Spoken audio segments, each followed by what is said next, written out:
Up next, my friends, we have Mr. Chern Meng Huat. The presentation title is The PCL Journey, PSC Performance and Improvement Program. Now, Mr. Chern has spent 13 years at sea as an engineer before deciding to look for a shore job. Now, his very first offshore was a surveyor with a leading classification society where he spent 11 years inspecting vessels and also advising ship owners on the latest rules and regulations.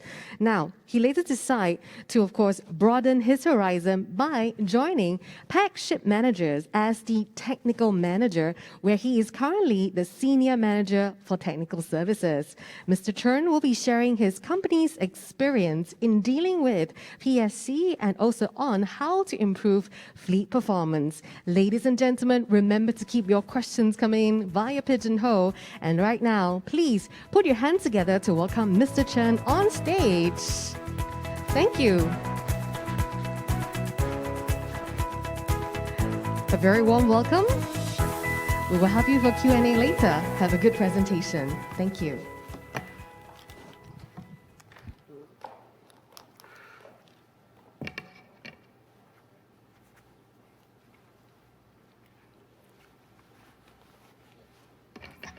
Yeah, thank you all for your kind introduction, and a good afternoon to all. It's good to be here after a long stint at home. And thank you for MPA for inviting us to share this PCL journey with you all. Let me start by giving you a little bit of background.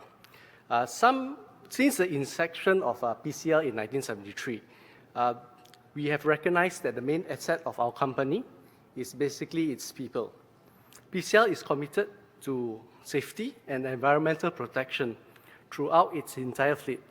As such, we were surprised to hear one of the most dreadful phrases that a ship or ship owner can actually hear, which was,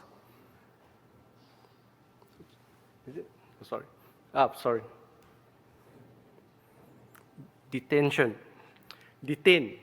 After our first ship was detained by USCG early in the month of March, the PCL fleet came under scrutiny, and we heard the dreadful phrase repeated 3 separate occasions over the span of 1 month. 3 of the detentions were in the US, and 1 was in Colombia. The number of deficiencies found on every inspection was also on the rise. This has deep implications for our company and our reputation. As such, we could not leave things as it was. This was not our way. We needed to do things differently. So what we did was we first established a Port State Control Task Force. The Port State Control Task Force had 2 tasks in mind, and the first task was actually to understand the overall conditions and the actual conditions of our vessels. While the second task was easy, it was to prevent further detentions, of course. We are pleased to show or to announce that after a considerable period, that we have managed to reduce or we eliminate and improve our port state control. We have managed to reduce our port state control deficiencies, and we have managed to turn things around.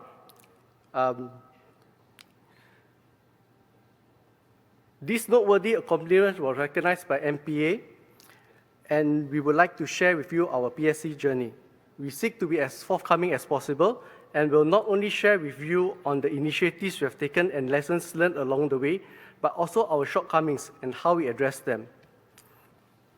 As with any solution to a problem, we must first face and understand and acknowledge our shortcomings. The first was that there was a lack of trust in all levels, not only between ship and shore, but also between different departments in the office. This resulted in a breakdown of communication, and everyone seemed to be working in silos with their own KPIs and priorities. We needed to refocus and realign everyone to look at what was good for the organization rather than on individual KPIs. As shared earlier, we began by establishing a Port State Control Task Force which consists of key stakeholders from different departments. We had representatives from technical, commercial, operation, crewing, HSQC, and even senior management come in for short daily updates on the condition that was reported by our vessels, and to agree on the resolution. This allowed for information to be shared between different departments and for snap decisions to be made and to resolve any issue brought up.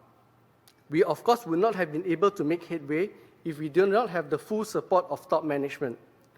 Not only had our fleet director join in our daily meetings, but we have also our CEO join in whenever he was available. In the meeting, we prioritize items identified by the inspection regime on critical and PSC items. On top of the daily meetings, the task force also facilitated open and transparent reporting by all parties. We also micromanage and help to prioritize jobs based on their severity and criticality.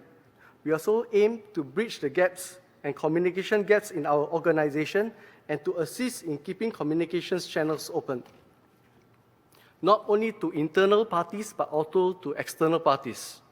This helps us break down the silos by keeping all parties updated and on the same page to provide consistent messaging and instructions to our vessels. Another function of the task force was to identify training gaps and provide solutions. Report and lessons learned were also shared to the entire fleet. The task force also worked closely with flag, class, and other regulators to ensure fleet compliance.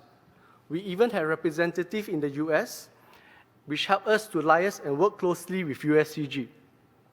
Lastly, we recognize good performance by our vessels, and we openly acknowledge it in newsletters and shared it with the fleet. Vessels with zero deficiencies were presented with certificates of appreciation, which greatly improved morale and sense of achievement for the vessel. Now to share with you on the preparation done by our vessels prior to calling the US ports. Do note that it was a conscious decision to concentrate on the vessels which are going to US first. Later on, we will expand this to the entire fleet of our vessels as well as to entire port states. We started with a more holistic approach to monitor and assist our vessels way before they reached US waters. We had our superintendents and external contractors board our vessels to conduct a thorough inspection when the vessels were in the Far East to allow us to plan and to carry out the necessary repairs as well as allocate the appropriate resources before the vessel proceeded to the US. This enabled the vessel to concentrate on carrying out general maintenance, safety drills, and testing of critical equipment before they reach US waters. We also provided vessels the task force email as a single source of contact and as a single source to receive instructions for all things related to port state control. We did away with all the other instructions, circulars, emails from superintendents, marine superintendents, our commercial, crewing, and even operations department. This was to avoid confusion and to consolidate all the instructions to a single point or a single source. This we did by focusing all these items and consolidating it into two checklists. The first was the class port state control checklist, which we used, and the second was the port state control health checklist that we basically identified 19 top detainable items for the vessel to concentrate on. In this form, we asked our vessels not to send us the best pictures that they had of the items, but rather of the worst items. The reason behind this was that if we could determine from the worst pictures that were shown by the vessel to us, and it was acceptable to us, then the rest would be acceptable as well. Moving on, we understand that as human beings, we tend to not see our own fault, and we become complacent. So as such, we believe a third-party perspective was needed on our vessels. We were fortunate to be able to engage David, an ex-USCG Lieutenant Commander, to provide training and inspection to our vessels when they called in one of our US ports. Working closely with our commercial department, we even adjusted the ETA of our vessels to arrive in the late afternoon so as to enable David to board our vessel and conduct his checks and train the crew, while giving the crew a good night's rest before USCG was basically boarded in the morning. At the same time, some of our ships were basically trading on short voyages in the US Caribbean. We even allowed some of our vessels to drift and complete all checks and maintenance prior to entering the US ports. To encourage open and transparent reporting and communication, as we could not meet physically due to the COVID pandemic, we began conducting virtual sea staff seminars and intensify regular communication with our vessel by increasing the VSAT bandwidth to enable video conferencing with the ship and shore on a bi-weekly basis. In this meeting, key personnel from different departments are present, as well as senior management has also been invited to reinforce company objectives, as well as their expectations. This promoted open and transparent reporting, not only between internal parties, but also to external parties as well. We have direct communication and updates with USCG, flag and class. MPA have also been in constant communication with us by providing guidance and regulatory updates. MPA has also carried out briefing and sharing sessions during our officer seminars, where we had recorded the session and shared it during other seminars as well. This was well received by our ship staff, and we thank MPA for their support. As shared, people are our main asset, and we would not have been able to progress without training. We recognize that soft skills were as important as technical expertise, and training of our ship staff was as important as training for our office staff. As such, with the current COVID situation, we had to utilize technology to deliver an enhanced training experience for both ship and office staff. This we did by first upgrading our software to enable the synchronization of the crewing and training software to ensure seamless recording of training and updating of the crew data. Next, we started producing our own company-specific training, which was structured in 30 minutes block. This ensured maximum attention and content absorption. We had company-specific training hosted on our training platform for easy accessibility and record keeping. The feedback received from our crew thus far has been encouraging, and we intend to produce even more of our own company-specific training modules. Throughout this journey, we have learned many things, and we would like to share some with you. First, we want to share some of our success stories on how there has been a mindset change both at sea and as well as ashore. In the past, even during my own sailing career, whenever we reach port, we would hope and pray that PSC do not come on board our ship to inspect our vessels. So in this one instance, one of our master and the vessel had been preparing the vessel very diligently for inspection. And when he received a message from the port agent indicating that USCG would not be inspecting the vessel at this time, the captain immediately messaged the fleet director, informing him and expressing his disappointment that USCG was not boarding to inspect one of our ships. A total change in mindset. Next, when we had one of our vessels given a deficiency in Korea by port state control, this would have been okay in the past. But after looking at the report from the office this time, we found that it was wrongly imposed. As such, we got flag and class to support, and we wrote to them to overturn this deficiency. Though at the end, the port state control in Korea did not receive the deficiency, but we were proud of the fact that we were doing the right thing and not the easy thing.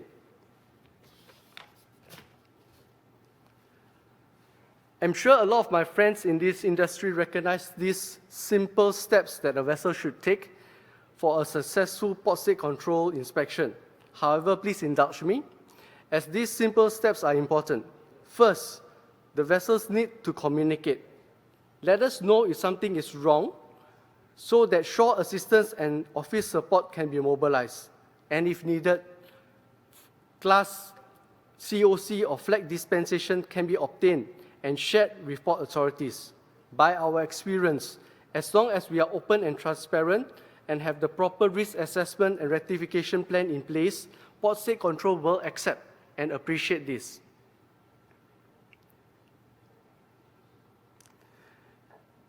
I'm sure a lot of us have also received last-minute messages from our vessels when one of the critical machinery breaks down at a critical time or even during port state control.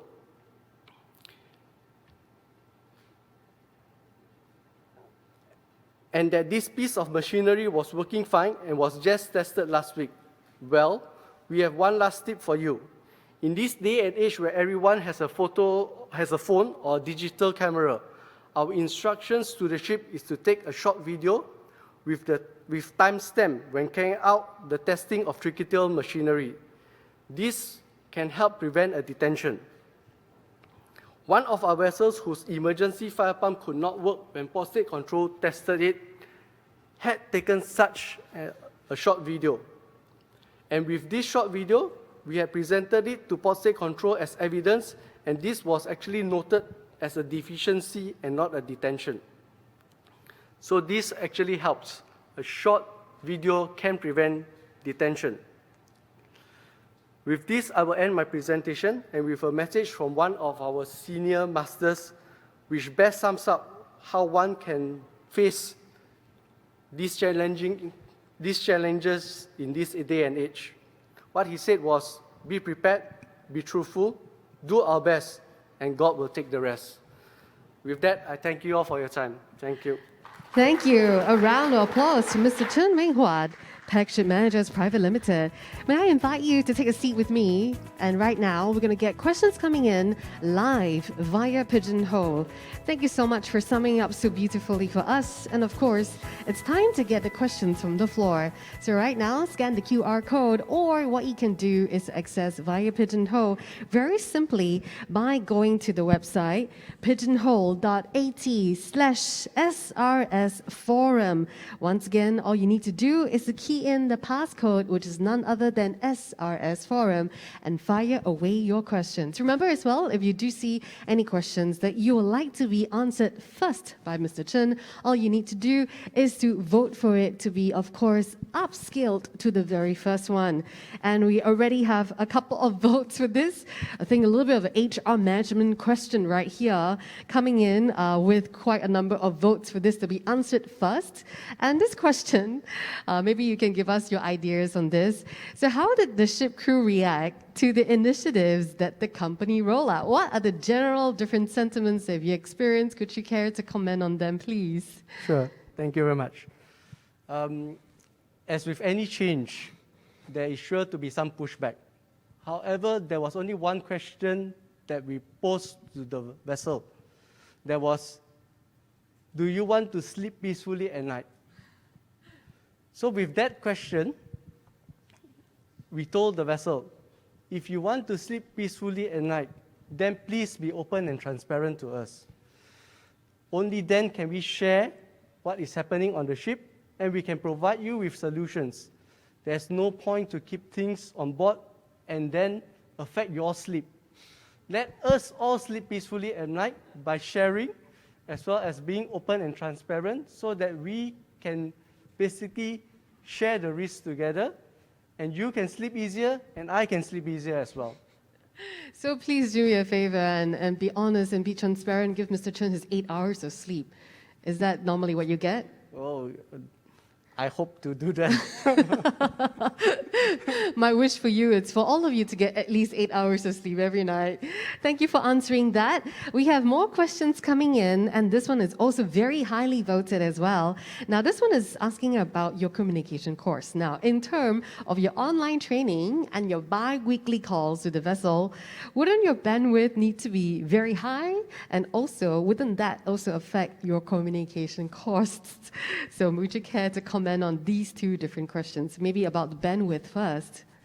Okay, in terms of the bandwidth, we tested out the bandwidth and we found that with CAR 256 kbps, up and down, we are able to communicate effectively on MS Teams via video call.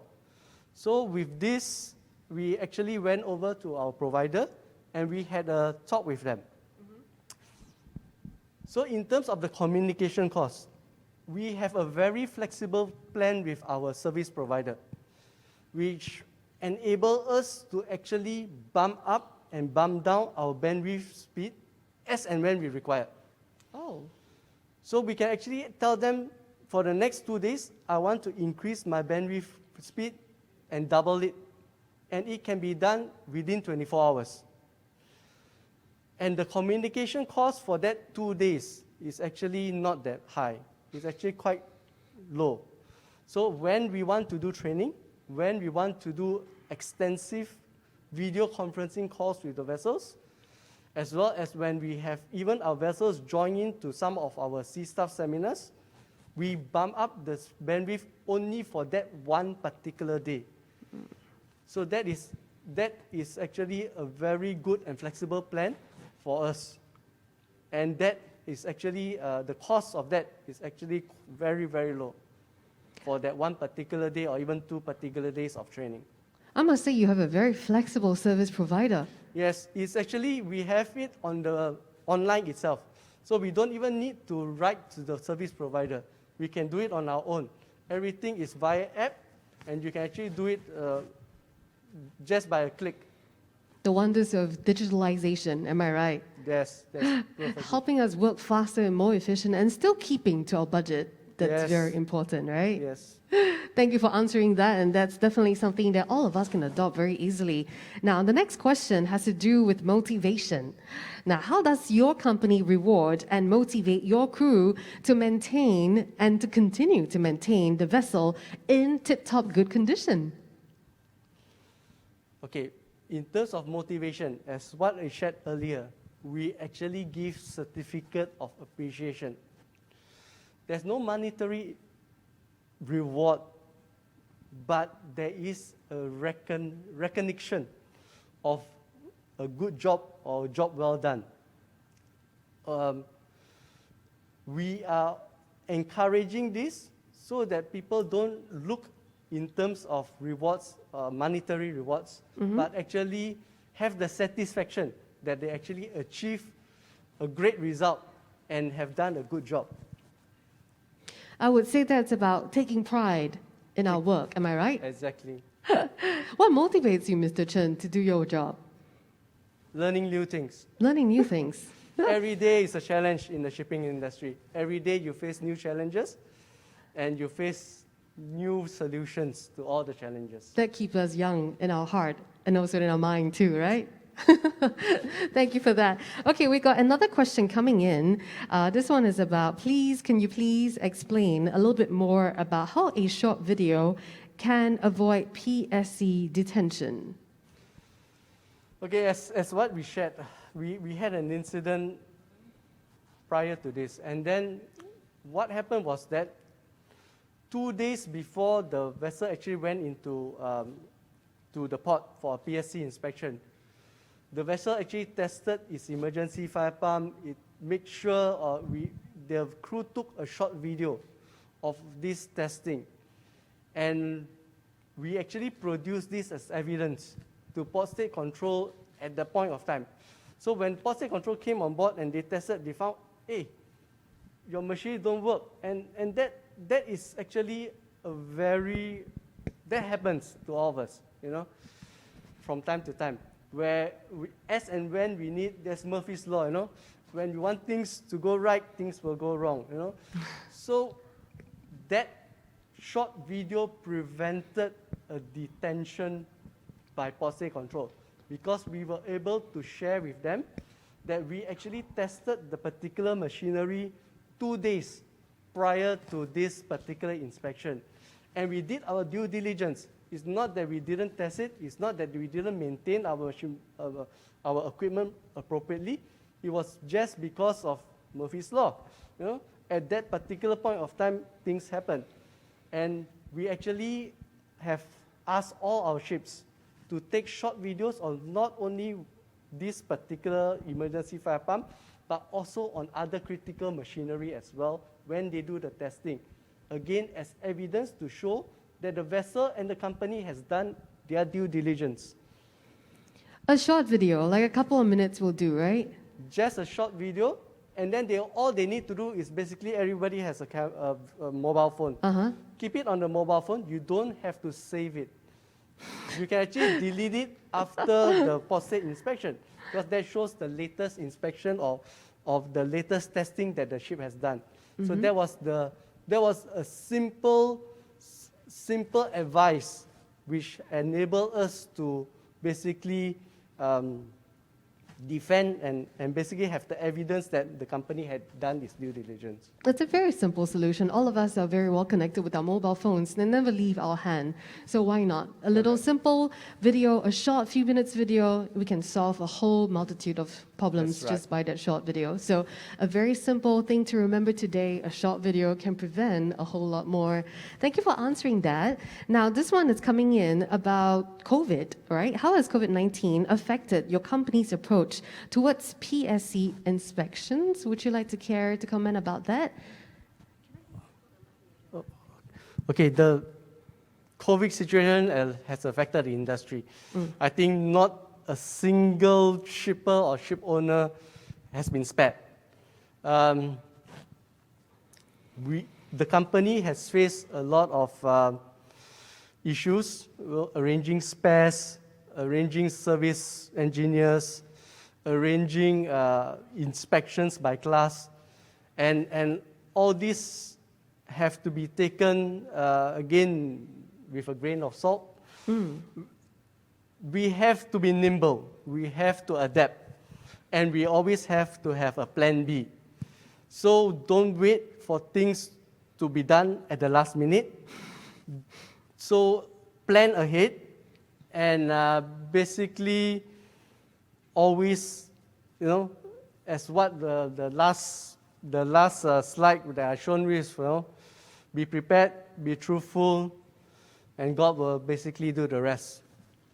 I absolutely really enjoyed that quote today, and I think this is coming in to appreciate you for your presentation today. We just have a little message coming in from Pigeon Ho saying to say thank you for a great presentation and congratulations as well on your successful PSC performance. And this is, of course, comes with a catch. Now, our friend over here is asking if you could share some remote support from shore and shore operational centers supporting the vessel PSC. Would you able to share some remote support methods from shore and also shore operational centers supporting vessel PSC? Come again? So I think our friend over here sent in a question. Thank you. It's about sharing sea remote support from shore and also shore operational centers. Okay, as what we shared with you, we have a single email and a single point of contact, which is the Port State Control Task Force. Whenever any issue comes, it goes into this portal and we catch it. In the Port State Control Task Force, as shared, we have key personnel from all departments. So it doesn't matter if it's a crewing issue, it's an operational issue, it's a technical issue. We have expertise and the people who are able to provide a solution within a short period of time. So as such, this is actually our remote support to the vessel.